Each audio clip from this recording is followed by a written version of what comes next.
Deputetja e vetëvendosjes Arbërie Nagavci, në një deklaratë për mediat, tha se lëvizja vetëvendosje ka ndërmarrë të gjitha hapat për të shmangur mbajtjen e zgjedhjeve të reja, por sipas saj është e qartë se nuk ka gatishmëri për partitë e tjera për arritjen e një marrëveshjeje. Tani ju e dini se ne si lëvizje vetëvendosje kemi dërguar ftesë për arritjen e një marrëveshje politike, kemi dërguar disa herë ftesa te LDK-ja, kemi pasur bashkëpunim edhe me partitë e tjera, të paktën një tendencë për bashkëpunim, por ka qenë e qartë se nuk ka gatishmëri për partitë e tjera që të kemi një marrëveshje në këtë drejtim. Tashmë është e qartë se shumë shpejt do të kemi zgjedhje të reja.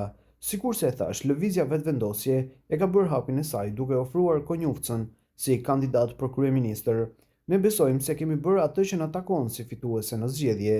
Nëse megjithatë mungon vullneti i partive të tjera për të dhënë votat e mjaftueshme për votimin e qeverisë, atëherë natyrisht jemi të përgatitur edhe për zgjedhje të reja, tha ajo. Mëtej, Nagavci deklaroi se për seancën e nesërme kanë 57 vota të sigurta. Kemi të gjitha votat që kanë qenë edhe për qeverin Kurti. Ka së paku edhe një vot më shumë, me aq sa ka qenë deri më sot.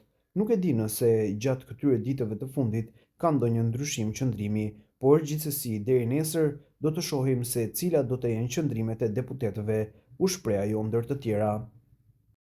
Kryeministri në detyrë, një herësh kryetari i lëvizjes vetëvendosje, Albin Kurti, nuk ka pranuar të flasë në lidhje me formimin e qeverisë së re. Ai, derisa është pyetur nga gazetarët se kur do ta thërrasë seancën e jashtëzakonshme për votimin e qeverisë dhe se ai kanë siguruar votat e nevojshme, Kurti tha shkurt se i duhet të shkojë. Pas propozimit të lëvizjes vetëvendosje Glauk Konjufcën si mandatar për kryeministër nga presidentja Vjosa Osmani, Konjufca ka afat deri më 19 nëntor të thirret seanca e jashtëzakonshme e kuvendit dhe ta prezantojë kabinetin qeveritar për të kërkuar votbesimin e deputetëve. Ai kanë siguruar votat për qeveri, kjo është përgjigjja e Kurtit. Më duhet të shkoj, tha ai, pasi mori pjesë në një aktivitet për barazi gjinore të martën. Kryetari i lëvizjes vetëvendosje, një herësh kryeministër në detyrë Albin Kurti, më 26 tetor ka dështuar të formojë qeverinë e re, pasi mori vetëm 56 vota të deputetëve nga 61 të nevojshme.